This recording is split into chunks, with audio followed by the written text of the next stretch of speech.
Basically ಇದು black fungus or white fungus ಏನಂದರೆ basically invading the tissues. ರೋಗದ ಹಾಗೆ ನೋಡಲಿಕ್ಕೆ ಅಂದರೆ ಒಂದೊಂದೇ ನಮ್ಮ ಇಮ್ಯೂನ್ ಸಿಸ್ಟಮ್ ಬೂಸ್ಟ್ ಮಾಡಬೇಕು. ಈ disease first of all contagious disease ಅಲ್ಲ.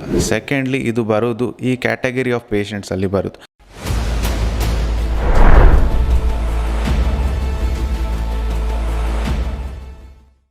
ಬ್ಲ್ಯಾಕ್ ಫಂಗಸ್ ಮತ್ತು ವೈಟ್ ಫಂಗಸ್ ಎರಡು ಸಹ ಎನ್ವೈರ್ಮೆಂಟಲ್ಲಿ ಇದ್ದದ್ದು, ಅಂದರೆ ಸಾಯಿಲ್ ಬೇಸ್ಡ್ ಇರೋದು.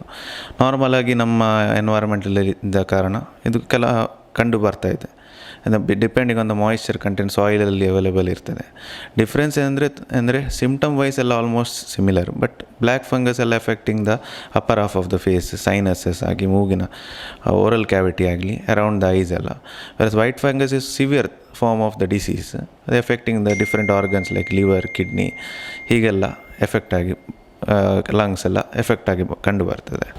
ಸಿಮ್ಟಮ್ಸ್ ಜಾಸ್ತಿ ಆದನೇನೆಂದರೆ most common immuno compromised patient. Immuno compromised ಅಂದರೆ ಇಮ್ಯುನಿಟಿ, ಯಾರಲ್ಲಿ ಇಮ್ಯುನಿಟಿ ತುಂಬ ಕಡಿಮೆ ಇದೆ, ಯಾವ ಪೇಷಂಟ್ಸ್ಗಳೆಂದರೆ ಡಯಾಬಿಟೀಸ್ ಆಗಲಿ, ನಮ್ಮ ಕಿಡ್ನಿ ಪೇಷಂಟ್ಸ್ ಆಗಲಿ, ಆದರೆ HIV ಪೇಷಂಟ್ಸ್ ಆಗಲಿ, ಲಾಂಗ್ ಟರ್ಮ್ ಸ್ಟೀರಾಯ್ಡ್ ತಗೊಳ್ಳೋದು ಪೇಷಂಟ್ ಆಗಲಿ, ಈ patients are more risk of developing ಇದು ಡಿಸೀಸ್.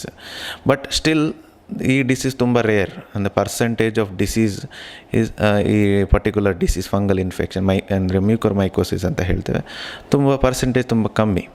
ಬಟ್ ಇಷ್ಟು COVID-19 ತುಂಬ ಕೇಸಸ್ ಜಾಸ್ತಿ ಇದ್ದ ಕಾರಣ numbers of COVID-19 cases in crores. ಆದ ಕಾರಣ ಏನಾಗ್ತದೆ, the cases reported are in hundreds 200 gets highlighted and ಮುಂದೆ ಕಂಡು ಬರ್ತಾ ಇದೆ. ಈ ಡಿಸೀಸ್ ಈಗ ಅಲ್ಲ, ಮೊದಲಿಂದವೇ ಇದೆ, ಹಲವಾರು ವರ್ಷಗಳಿಂದ ಕಂಡು ಬರ್ತಾ ಇದೆ. ಸೊ ಇದಕ್ಕೆ ಅಂದರೆ ಇದು ಸಿಮ್ಟಮ್ಸ್ ಏನಂದರೆ ನಮ್ಮ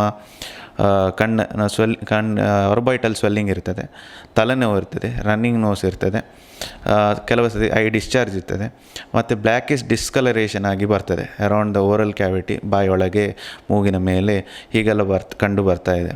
ಸಿವಿಯರ್ ಹೆಡ್ಡೇಕ್ ಎಲ್ಲ ಇರ್ತದೆ. ಸೊ ಇದೆಲ್ಲ ಸಿಮ್ಟಮ್ಸ್ ಅಂದರೆ ಪೋಸ್ಟ್ ಕೋವಿಡ್ ಆದ ನಂತರ ಈ ಪೇಷಂಟ್ಸ್ಗಳು ಈ ಸಿಮ್ಟಮ್ಸ್ ಎಕ್ಸ್ಪೀರಿಯನ್ಸ್ ಮಾಡಿದರೆ ಇಮಿಡಿಯೇಟ್ ಹೋಗಿ ನಿಮ್ಮ ಹತ್ತಿರ ಡಾಕ್ಟ್ರಿಗೆ ಕನ್ಸಲ್ಟ್ ಆಗಿ ಅದರ ಚಿಕಿತ್ಸೆಯನ್ನು ಪಡ್ಕೊಳ್ಬೇಕಾಗುತ್ತೆ. ಬೇಸಿಕಲಿ ಇದು black fungus or white fungus ಏನಂದರೆ basically invading the tissues, blood ವೆಸಲ್ಸ್ಗೆ ಇನ್ವೇಡ್ ಮಾಡಿ, ಸ್ಟ್ರೀಮ್ ಮಾಡಿ, ದೇ ಕಾಸಸ್ ನೆಕ್ರೋಸಿಸ್ ಅಂದರೆ ಬ್ಲಡ್ ಇದು ಏರಿಯಾದು ರಕ್ತ ಸಂಚಾರವನ್ನು ಹಾಳು ಮಾಡಿ ಅದಕ್ಕೆ ಅದು ನೆಕ್ರೋಸಿಸ್ ಆಗಿ ಅದು ಕಲರ್ ಕೊಡೋದು ಅಷ್ಟೇ. ಇಟ್ ಜಸ್ಟ್ ಬಿಕಮ್ಸ್ ಗ್ಯಾಂಗ್ರೀನಸ್ ಹೊರಗಾಗಿ, ಆದ ಕಾರಣ ಅದು ಕಾಮನ್ ನೇಮ್ ಕಂಡು ಬರ್ತಾ ಇರೋದು. ಲಿಂಕ್ ಏನಂದರೆ ಅಂದರೆ ನಮ್ಮ ಇಮ್ಯೂನ್ ಸಿಸ್ಟಮ್ ಕಾಂಪ್ರಮೈಸ್ ಆಗಿರ್ತದೆ ಈ ಕೋವಿಡಲ್ಲಿ. ಯಾಕೆಂದರೆ ಪೇಷಂಟ್ಸ್ಗಳು ಕೋವಿಡ್ದು ಟ್ರೀಟ್ಮೆಂಟ್ ತಗೊಳ್ಳುವಾಗ ಇವರು ಸ್ಟೀರಾಯ್ಡ್ಸಲ್ಲಿ ಇಟ್ಕೊಳ್ತಾರೆ. ಆವಾಗ ಏನಾಗ್ತದೆ, ಆಲ್ರೆಡಿ ಅವರು ಡಯಾಬಿಟೀಸ್ ಆಗಿದ್ದರೆ, ಡಯಾಬಿಟೀಸ್ ಇದ್ದರೆ, ಅವರದ್ದು ಬ್ಲಡ್ ಶುಗರ್ ಕಂಟ್ರೋಲ್ ಇಲ್ಲದಿದ್ದರೆ ಅವರ ರಿಸ್ಕ್ ಜಾಸ್ತಿ ಡಬಲ್ ಆಗ್ತಾ ಹೋಗ್ತದೆ. ಅಂದರೆ ರಿಸ್ಕ್ ಈಗ ಅಡ್ಮಿಷನ್ ಆಗುವಾಗಲೇ ಆಗುವಾಗಲೇ ಬ್ಲಡ್ ಶುಗರ್ ನಿಮ್ಮ ತುಂಬ ಜಾಸ್ತಿ, HbA1c 3 ತಿಂಗಳು ಶುಗರ್ ಜಾಸ್ತಿ ಇದ್ದರೆ ನಿಮ್ಮದು risk of COVID-19 severity of the disease goes up by 21%, ಅಷ್ಟು ಜಾಸ್ತಿ ಹೋಗ್ತದೆ. ಅಂದರೆ ಅರ್ಥ ಏನಂದರೆ HbA1c ಲೆವೆಲ್ ತುಂಬ ಜಾಸ್ತಿ ಇದ್ದರೆ, ಅಂದರೆ 1% ರಿಡಕ್ಷನ್ ಆದರೆ ಸಹ ಒಂದು 21% reduction risk of severe COVID-19 infection. So ಏನಾಗ್ತದೆ ಅಂತ ಅವರು ಜಾಸ್ತಿ prone to develop this mucormycosis so ಅದಕ್ಕೆ ನಾವು ಜಾಗ್ರತೆ ಆದಷ್ಟು ಅದನ್ನು ಶುಗರ್ ಆಗಲಿ, ನಿಮ್ಮ ಹೆಲ್ತ್ ಓವರಾಲ್ ಇಮ್ಯುನಿಟಿಯನ್ನು ಜಾಸ್ತಿ ಮಾಡಲಿಕ್ಕೆ ನೋಡಬೇಕು. ಈ ಬ್ಲ್ಯಾಕ್ ಫಂಗಸ್ ಕಂಟೇಜಿಯಸ್ ಡಿಸೀಸ್ ಅಲ್ಲ, ಅರ್ಥ ಆಯ್ತಲ್ಲ.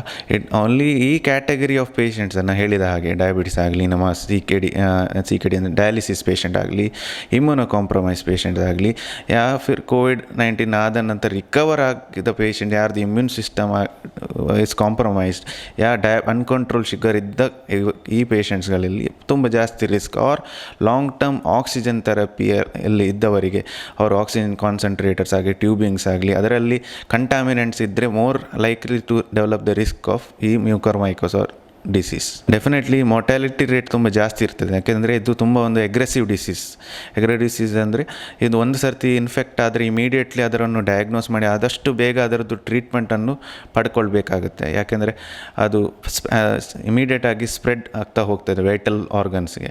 ಡಿಸ್ಫಿಗರಿಂಗ್ ಫೇಸ್, ಕಣ್ಣಲ್ಲಿ basically requires immediate and treatment and antifungals and if required debridement and surgery with definitive option ಆಗಿರ್ತದೆ. ಕರೆಂಟ್ಲಿ ಅವೈಲೇಬಲ್ ಟ್ರೀಟ್ಮೆಂಟ್ ಅಂದರೆ ಆ್ಯಂಟಿಫಂಗಲ್ಸ್ ಅವೈಲೇಬಲ್ ಇದೆ, ಅಂದರೆ ಆ್ಯಂಫೋಟರಿಸಿನ್ ಬಿ ಅಂತ ಕೊಡ್ತೇವೆ ನಾವು. ಈ ಇಂಜೆಕ್ಷನ್ ಕೊಡಬೇಕು ನಾವು 3 to 4 weeks over period of time, long duration ಇರ್ತದೆ ಈ ಆ್ಯಂಟಿಫಂಗಲ್ಸ್ ಕೊಡುವಾಗ.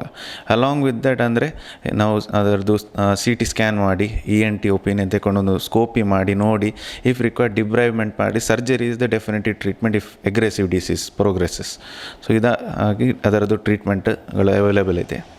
ಈ ರೋಗದ ಹಾಗೆ ನೋಡಲಿಕ್ಕೆ ಅಂದರೆ ಒಂದೊಂದೇ ನಮ್ಮ ಇಮ್ಯೂನ್ ಸಿಸ್ಟಮ್ ಬೂಸ್ಟ್ ಮಾಡಬೇಕು. ಅದು ಇಮ್ಯೂನ್ ಸಿಸ್ಟಮ್ ಹೇಗೆ ಬೂಸ್ಟ್ ಮಾಡೋದಂತೆ, ರೆಗ್ಯುಲರ್ ಡೈಲಿ ಎಕ್ಸಸೈಸನ್ನು ಮಾಡಬೇಕು, ರೆಗ್ಯುಲರ್ ಟೈಮಿಂಗ್ಸಲ್ಲಿ ಮಲಗುವುದು, ಕರೆಕ್ಟ್ ಗುಡ್ ಅಡ್ಯುಕೇಟ್ ಸ್ಲೀಪ್ ಇರಬೇಕು, ಮತ್ತು ಕರೆಕ್ಟ್ ರೆಗ್ಯುಲರ್ ಇಂಟರ್ವಲ್ ಫೂಡನ್ನು ತಗೊಳ್ಬೇಕು, ಮತ್ತು ಜಂಕ್ ಫುಡ್ ಅವಾಯ್ಡ್ ಮಾಡಬೇಕು, BMR ಅನ್ನು ಜಾಸ್ತಿ ಇಂಪ್ರೂವ್ಮೆಂಟ್ ಮಾಡಬೇಕು. ಬೇಸಿಕ್ಲಿ ಸ್ಟ್ರೆಸ್ಸನ್ನು ಕಮ್ಮಿ ಮಾಡಿ ಹೆಲ್ತ್ ಒಂದು ಇಂಪ್ರೂವ್ ಮಾಡಲಿಕ್ಕೆ ಇದೆಲ್ಲ ಎಕ್ಸಸೈಸ್ ಆಗಲಿ, ಫುಡ್ ಆಗಲಿ, ನಿಮ್ಮ ಬ್ಲಡ್ ಶುಗರ್ ಕಂಟ್ರೋಲ್ ಆಗಿ, ರೈಟ್ ಕೈಂಡ್ ಆಫ್ ಫುಡ್ ತಗೊಳ್ಳೋದು, ಜಂಕ್ ಫುಡ್ ಅವಾಯ್ಡ್ ಮಾಡೋದು, ಫ್ರೀಕ್ವೆಂಟ್ ಸ್ನ್ಯಾಕ್ಸ್ ತಗೊಳ್ಳೋದು, ಓವರ್ ವೇಟ್ ಆಗಬಾರ್ದು. ಯಾಕೆಂದರೆ ಈ ಲಾಕ್ಡೌನ್ ಇದರಲ್ಲಿ ಎಲ್ಲ ಆಗುವಾಗ ಆಫೀಸ್ ಹೋಗೋದು ಕಮ್ಮಿ ಆಗ್ತದೆ, ಹೊರಗಡೆ ಹೋಗೋದು ಆ್ಯಕ್ಟಿವಿಟಿ ಕಮ್ಮಿ ಆಗ್ತದೆ, ಮನೆಯಲ್ಲಿ ಕೂತ್ಕೊಂಡು ಚಿಪ್ಸ್ ಆಗಲಿ, ಬಿಸ್ಕೆಟ್ಸ್ ಆಗಲಿ, ಸ್ನ್ಯಾಕ್ಸ್ ಎಲ್ಲ ತಗೊಂಡು ವೇಟ್ ಗೇನ್ ಆಗಿ ಆವಾಗ ಇಮ್ಯೂನ್ ಸಿಸ್ಟಮ್ ಸಹ ಲೋ ಆಗ್ತಾ ಬರ್ತದೆ, ವೇಟ್ ಗೇನ್ ಜಾಸ್ತಿ ಆಗುವಾಗ. ಸೊ ಆದಷ್ಟು ನೋಡಿ ನಮ್ಮ ಹೆಲ್ತ್ ಇಂಪ್ರೂವ್ ಮಾಡಲಿಕ್ಕೆ ರೆಗ್ಯುಲರ್ ಇಂಟರ್ವಲ್ಸ್ ನೀವು ಎಕ್ಸಸೈಸ್ ಮಾಡಿ, ಕರೆಕ್ಟ್ ಟೈಮಲ್ಲಿ ಮಲಗಿ ಎಚ್ಚರಿಕೆ ಆಗಬೇಕು, ಕರೆಕ್ಟ್ ಆದ ಪೌಷ್ಟಿಕ ಆಹಾರವನ್ನು ತಗೊಳ್ಬೇಕಾಗುತ್ತೆ. ಸೊ ಇದೆಲ್ಲ ಮಾಡಿದರೆ ನಾವು risk of lowering your immunity ಆಗಲಿ, ಅವರ risk of getting prone to any infection ಆಗಲಿ, ಅದು ಅವಾಯ್ಡ್ ಮಾಡಲಿಕ್ಕೆ ಸಾಧ್ಯತೆ ಒಂದು ಕಂಡು ಬರ್ತದೆ ಅದರಲ್ಲಿ. ಇದರಲ್ಲಿ ಏನಂದರೆ ಇದು ಕೋವಿಡ್ ಆಗಲಿ ಎನಿ ಫಂಗಲ್ ಡಿಸೀಸ್, ಯಾಕೆಂದರೆ ಇದು ಗ್ರೋ ಆಗೋದು basically on sugar basically. So blood sugar control ಮಾಡಲಿಕ್ಕೆ ಅದು ಮೋಸ್ಟ್ ಇಂಪಾರ್ಟೆಂಟ್. ಇದು ಜಂಕ್ ಫುಡ್ ಆಗಲಿ, ಶುಗರ್ ರಿಲೇಟೆಡ್ ಅಂದರೆ fruits which as high rich content in sugar, ಇದೆಲ್ಲ ಅವಾಯ್ಡ್ ಮಾಡಬೇಕಾಗ್ತದೆ. ಮತ್ತು ಡಯಾಬಿಟಿಸ್ ಇದ್ದವರಿಗೆ ರೆಗ್ಯುಲರ್ಲಿ ಅವರದ್ದು ಬ್ಲಡ್ ಶುಗರ್ ಚೆಕ್ ಮಾಡಿ ಒಳ್ಳೆ ಶುಗರ್ ಕಂಟ್ರೋಲ್ ಇಡಬೇಕಾಗ್ತದೆ. ಇದೆಲ್ಲ ಅವರು ಪ್ರಮಾಣವಾಗಿ ಕರೆಕ್ಟಾಗಿ ನೋಡ್ಕೊಳ್ತಾ ಇದ್ದರೆ ರಿಸ್ಕ್ ಕಮ್ಮಿ ಆಗುತ್ತೆ ತುಂಬ. ಇಲ್ಲಿ ಸದ್ಯಕ್ಕೆ ಅಂದರೆ ಅಷ್ಟು ಕಂಡು ಬರಲಿಲ್ಲ, ಹೊರಗೆ ಸ್ಟೇಟ್ಸಲ್ಲಿ ಕಂಡು ಬಂದಿದೆ. ಈ ಬ್ಲ್ಯಾಕ್ ಫಂಗಸ್ ಆಗಲಿ, ವೈಟ್ ಫಂಗಸ್ ಆಗಲಿ ಕಂಡು ಬಂದಿದೆ. ಕರೆಂಟ್ಲಿ ದಕ್ಷಿಣ ಕನ್ನಡ ಜಿಲ್ಲೆಯಲ್ಲಿ ಕಂಡು ಬರ್ತಾ ಇಲ್ಲ. ಈಗ ಪ್ಯಾನಿಕ್ ಆಗಲಿಕ್ಕೆ ಇದು ಒಂದು ಕಾರಣವಲ್ಲ. ಯಾಕೆಂದರೆ ಈ disease first of all contagious disease ಅಲ್ಲ. ಸೆಕೆಂಡ್ಲಿ ಇದು ಬರೋದು ಈ ಕ್ಯಾಟಗರಿ ಆಫ್ ಪೇಷಂಟ್ಸಲ್ಲಿ ಬರೋದು.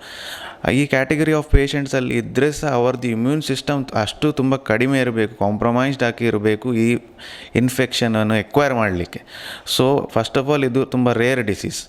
ಸೊ ಆದಷ್ಟು ಅದರಲ್ಲಿ ಹೆದರಿಕೆ ಮಾಡೋದು, ಹಾಗೆ ಒಂದು ಜನಕ್ಕೆ ಸ್ಪ್ರೆಡ್ ಆಗ್ಬೋದು ಅಂತ, ಹಾಗೆ ಕಂಟೇಜಿಯಸ್ ಡಿಸೀಸ್ ಏನಲ್ಲ. ಸೊ ಅದಕ್ಕೆ ನಾನು ಹೇಳ್ತೇನೆ, ಜಸ್ಟ್ ನಿಮ್ಮ ಇಮ್ಯುನಿಟಿ ಬೂಸ್ಟ್ ಮಾಡಿ, ರೆಗ್ಯುಲರ್ ಎಕ್ಸಸೈಸ್ ಮಾಡಿ, ರೆಗ್ಯುಲರ್ ಟೈಮ್ ಫುಡ್ ಎಲ್ಲ ತಗೊಳ್ಳಿ, ಬ್ಲಡ್ ಶುಗರ್ ಒಳ್ಳೆ ಕಂಟ್ರೋಲ್ ಮಾಡಿ, ಹೆದರುವಂಥದ್ದು ಏನಿಲ್ಲ. ಹಾಗೇನಾದರೂ ಸಿಂಪ್ಟಮ್ಸ್ ಕೋವಿಡ್ ಆದ ನಂತರ, ರಿಕವರ್ ಆದ ನಂತರ ಹೀಗೆಲ್ಲ ಸಿಂಪ್ಟಮ್ಸ್ ಕಂಡು ಬಂದರೆ ಇಮಿಡಿಯೇಟ್ ಹೋಗಿ ನಿಮ್ಮ ಡಾಕ್ಟ್ರನ್ನು ಭೇಟಿ ಮಾಡಿ ಪ್ರೊಫೆಷ್ನಲ್ ಅಡ್ವೈಸ್ ತಗೊಳ್ಳಿ. ಅದು ಮೋಸ್ಟ್ ಇಂಪಾರ್ಟೆಂಟ್. ಅದು ಪ್ಯಾನಿಕ್ ಆಗದೆ ನೋಡಬೇಕಾಗ್ಬೋದು ಅದರ ವಿಷಯದಲ್ಲಿ.